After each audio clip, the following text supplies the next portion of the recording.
My name is Amy, and I'm 31 years old. I've been married to my husband, Scene, for 3 years, but we still don't have any children. We had envisioned owning a home and starting a family by now, but that dream seems to be slipping away. I've started to believe that Scene and his parents are contributing to our current situation. Despite our efforts to save money together, our savings haven't grown much. Scene often buys expensive branded gifts for his parents, and this habit has been a strain on our finances. Before we married, I knew Scene had a tradition of giving gifts to his parents, which I initially saw as a sign of respect. However, my perspective has shifted since we've been married. While his filial piety is admirable, his tendency to spend money recklessly has become more apparent. He seems to view our increased income as a green light for more extravagant spending. Where he used to stick to a budget, he now chooses only luxury items, and his parents have come to expect these costly gifts. They even request them for no particular reason, which I find difficult to understand. Scene has been secretly giving gifts to his parents, and discovering this has only fueled my growing resentment. While he shows unwavering dedication to his parents, he remains indifferent to mine. When I bring up my mother's upcoming birthday, his nonchalant response only adds to my frustration. The stark contrast between the gifts he lavishes on his parents and the modest ones I can afford for mine bothers me deeply. I sometimes wish I could give my parents expensive gifts, but our finances are stretched thin due to his spending. As a result, the gifts I manage to give them are always a compromise, falling short of what I'd like to offer. Although my parents appreciate what they receive, it pains me that I can't fully celebrate their special occasions. My dissatisfaction with Scene's one-sided concern for his parents is becoming increasingly difficult to ignore. After a year of marriage, as I watched our savings stagnate, I began addressing Scene's spending habits. However, each time we discussed it, the conversation ended in his anger. He would accuse me of lacking sympathy for his parents or even of disliking them without truly hearing my concerns. Despite my repeated attempts to communicate, he never genuinely listened or showed any willingness to change. A few months ago, Scene bought his mother an expensive new wallet. When I confronted him about it, he defended the purchase by claiming her old wallet was worn out. But I knew the old wallet was one he had given her just a year earlier, and it didn't look worn to me. Realizing that my words weren't getting through to him, I decided to approach his parents directly. Considering our future, I felt it was crucial to address the issue directly with Scene's parents. With Scene present, I began by showing them the balance of our joint account. I pointed out how little our savings had grown since we got married, despite both of us working. As you can see, I said, we've hardly increased our savings since we began, even though we both contribute to the household income. My in-laws examined the bank statement with unreadable expressions while Scene appeared visibly displeased. Undeterred, I turned to him and asked Scene, "Do you remember the promise we made when we got married? We agreed to save money to build a house and start a family, right?" He seemed to have a moment of realization and nodded, looking guilty. To get to the bottom of the issue, I pressed Scene further. "Then why aren't you cooperating? Are you saying you don't want to build a house or have children?" He shook his head vigorously, clearly disagreeing with that notion. Just as I was about to continue, my mother-in-law interrupted. "Oh, so we're talking about building a house now. That sounds wonderful. I'd like our room to be in a sunny spot." My father-in-law quickly added, "Yes, we definitely need more space for our things. 2 rooms would be ideal." I was taken aback by this unexpected response. Seizing the moment, Scene became enthusiastic about the idea. "All right, then let's make it 2 rooms. One for visits and another for storing clothes and belongings." Annoyed by their enthusiasm, I cut in, "If we're adding 2 more rooms, that will increase our costs significantly. Therefore, we'll need to avoid any expensive gifts until the loan is paid off." My mother-in-law quickly backpedaled. "Oh, it was just a joke. We rarely stay over at Scene's place anyway, right?" My father-in-law chimed in, "Exactly." Maintaining a smile, I firmly reiterated a decision I had made previously. "I see it was a joke. However, for the sake of our future household and children, we'll need to limit gifts to birthdays and anniversaries only." Scene immediately protested, "That's not fair to Mom and Dad." I had anticipated his reaction and responded with a look of disdain. "Then your pocket money will be entirely cut off. We can't find any other way to tighten our budget. Or are you planning to use the money you saved when you were single to cover your parents' gifts? If that's the case, I won't interfere."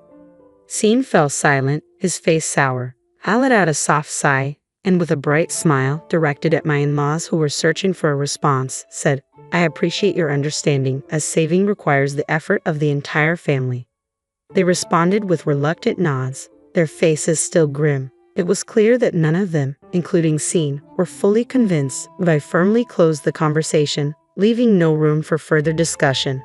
After that discussion, Scene stopped giving extravagant gifts to his parents, and I noticed our joint bank account balance steadily increasing. I felt a sense of relief as our finances began to improve. However, this tranquility was short-lived. The turning point came when my sister gave birth. Being only a year younger, my sister and I have always been very close. Although our contact lessened after marriage, we still made an effort to keep in touch at least once a week. When she had the baby, she sent me a photo along with news of her joy and excitement. Perhaps I am biased because it's my niece, but the baby was truly adorable. I couldn't contain my excitement and immediately showed Scene the photo of the baby. His eyes softened as he was charmed by the baby's cuteness. I felt a wave of relief at his reaction. Although he had always said he liked children, I had my doubts about whether he truly meant it. I worried that his reluctance to save money was due to a lack of interest in having children. But from his reaction, it seemed he would cherish our future children as well. Feeling reassured, I remembered something and said to Scene, who was still admiring the photo, "I've already sent my sister a gift and some money for the baby." His expression immediately darkened and he glared at me with clear dissatisfaction. "You restrict gifts to my parents but spend so much on your sister," he said, clearly upset. As I stood there in shock, he continued to complain, "And you sent it without discussing it with me." His self-righteousness made me lose my temper, and I responded sharply, "How can you say that when you always secretly give gifts to your parents? This is for a baby's celebration, not for no reason at all. If you can't accept that, then let's agree to stop giving gifts entirely." I worried that I had overstepped, but the words were out, and I couldn't backtrack. Perhaps the idea of being forbidden from giving gifts was too much for him to accept, but he didn't argue further and fell silent. His face remained displeased, but I took it as a sign that he had reluctantly agreed. A few days after our argument, I received a call from my mother-in-law. As soon as I answered, she started with, "I heard your sister had a baby." Realizing my husband had shared this news, I confirmed, "Yes, that's right." I expected her to offer congratulations or chat about the baby, but instead, she asked, "So, I heard you gave her a present. Is that true?" Taken aback by her directness, I replied, "Yes, I sent something for the baby." To my surprise, she responded cheerfully, "Well, I hope you'll have something for our anniversary next week too. I'm looking forward to it." Her request felt a bit impolite, but it was better than having Scene make an expensive purchase on his own. I agreed and ended the call. For my in-laws' anniversary, I decided to send a practical pair of glasses. I braced myself for a complaint, but none came, and time went by without incident. I had been too quick to judge my in-laws, but recent events made me realize my mistake. One day, my mother-in-law visited our home with a brand new luxury bag, beaming with delight. She admired the bag and thanked me, saying, "Thank you for the $4,000 bag." I was stunned, believing that our anniversary gift was merely a pair of glasses. I complained to Scene, "I feel awful about this." My shock left me barely able to whisper, but I chose not to address it with her at the time. She seemed oblivious to my reaction and cheerfully mentioned she was heading out to lunch with friends. After she left, I rushed to the bank. We had 3 accounts, individual accounts from before our marriage and a joint account we opened after tying the knot. The joint account showed no significant withdrawals, but checking our personal accounts revealed that $800 had been withdrawn from Scene's account and $4,000 from mine. When my husband came home, I confronted him about the missing money, but he dismissed my concerns. I thought it would be unfilial to give just glasses for the anniversary, so I used my account to cover Dad and yours to cover Mom, he explained. Seeing my anger, he grew flustered and insisted it wasn't a big deal since he hadn't touched the joint account. As I remained silent, his frustration mounted. "Why would you only get glasses for the anniversary? I went out of my way to make sure both of them were covered," he argued. Realizing the conversation was going nowhere, I grabbed the carry bag I had packed earlier and quickly left the house. I could hear him shouting behind me, but I ignored it and walked away. When I arrived at my parents' house, they greeted me at the door, clearly surprised by my sudden return. My intention to divorce left them even more shocked, as I hadn't mentioned anything about it before. It must have come as a surprise. I explained the deep differences in values and thinking between my husband, his parents, and myself, detailing the recent incident with the luxury bag.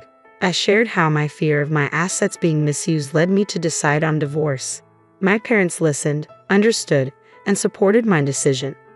Since I had already prepared for the divorce, filing the petition and arranging for a lawyer was straightforward. Once I confirmed that the affidavit had likely reached him, my husband began trying to contact me repeatedly. His voicemails filled up with messages, which I initially listened to. However, as his messages grew increasingly angry, I stopped listening and chose not to respond. The divorce proceedings with my husband went much smoother than I had anticipated, thanks to my thorough preparations. Since we worked in different departments of the same company, news of our divorce spread quickly. Although he attempted to claim that I left of my own accord, his lies were quickly disproven. I had already informed my boss and colleagues about my intention to divorce, along with the reasons and the issues with my husband and his family.